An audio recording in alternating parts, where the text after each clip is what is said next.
You see, Your Majesty, it was love at first sight. It was not, Your Majesty.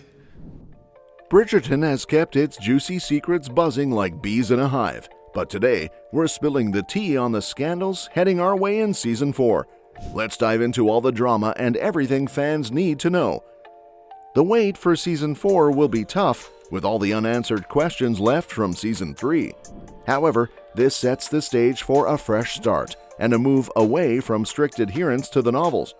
Three siblings, Eloise, Benedict, and Francesca, are all poised for major story shifts. Bridgerton has a knack for updating the books for a modern audience with more diversity and contemporary ideologies, so expect some exciting and unexpected twists in Season 4. One of the juicy secrets Bridgerton fans need to know is about Colin and Penelope's son. Does his name break Bridgerton's golden naming trend? In the books, their first child is a girl named Agatha, which doesn't fit the show's direction.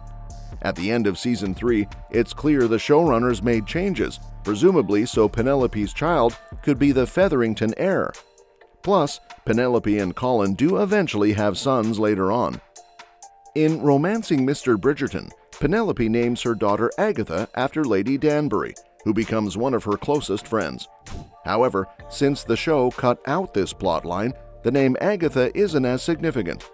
It's unclear if Bridgerton will keep the name Agatha for a future daughter, but without the context of Penelope and Lady Danbury's friendship, it might be replaced with something else. Colin and Penelope's sons in the books are named Thomas and George. Since the baby in Bridgerton Season 3 isn't a girl, his name isn't Agatha.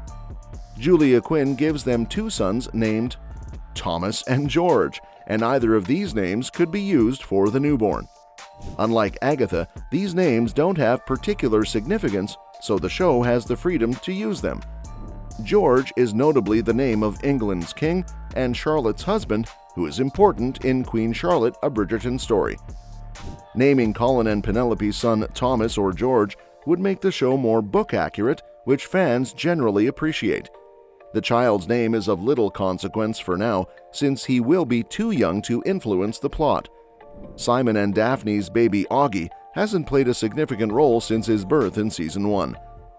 In the books, Colin and Penelope's children are Agatha, Thomas, Jane, and George. Nicola Coughlan, who plays Penelope, suggested the name Elliot for their son in an interview.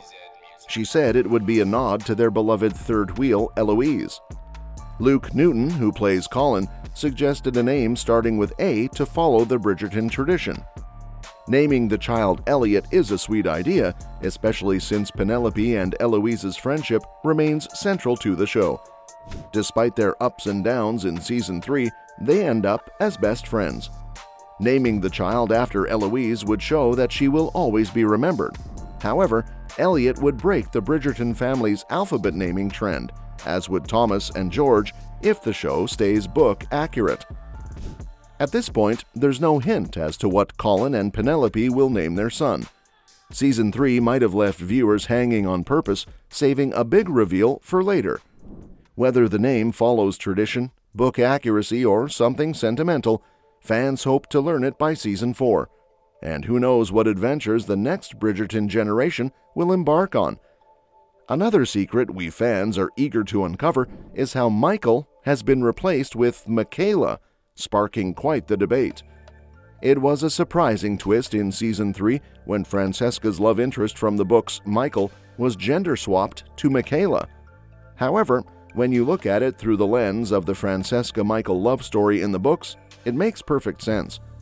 In the books, Michael is the cousin of Francesca's first husband, John Sterling, who dies suddenly early in their marriage. Michael and Francesca mourn John's loss together, and eventually their mutual love blossoms into marriage. The decision to change Michael to Michaela was made for several reasons, including the push for LGBTQ+ representation. Julia Quinn, the author of the Bridgerton books, approved this change before Season 3 aired, supporting the new budding LGBTQ+ love story between Francesca and Michaela.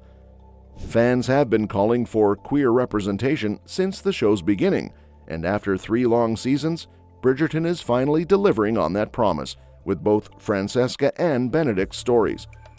When Francesca and Nicola met at the end of Season 3, their chemistry was undeniable, making it clear that feelings would soon develop. It will be interesting to see how Bridgerton handles their romance, as there is little precedent for queer couples in this universe. With Benedict's confirmed relationships with Lady Tilly Arnold and Paul Suarez, the show is set to explore these changes and tell faithful, romantic LGBTQ+ love stories. Watching Francesca and Nicola's love story unfold will be different but incredibly satisfying. Next on the list of secrets fans are dying to know is who Emily could be in Bridgerton Season 4. A recent casting update hints at a key new role. The series, based on Julia Quinn's books, follows different members of the Bridgerton family as they find love in an alternate Regency-era London, with Season 3 focusing on Colin and Penelope's romance. While Season 4 is confirmed, many details about the upcoming episodes, including the lead character and central romance, remain under wraps. Collider reports that Season 4 is casting for a major recurring role named Emily. She's described as an East Asian female between 24 and 30 years old, plucky, endlessly resourceful, and having trouble trusting others. This role involves nudity and sexual scenes, hinting that Emily might be a love interest for one of the Bridgerton siblings.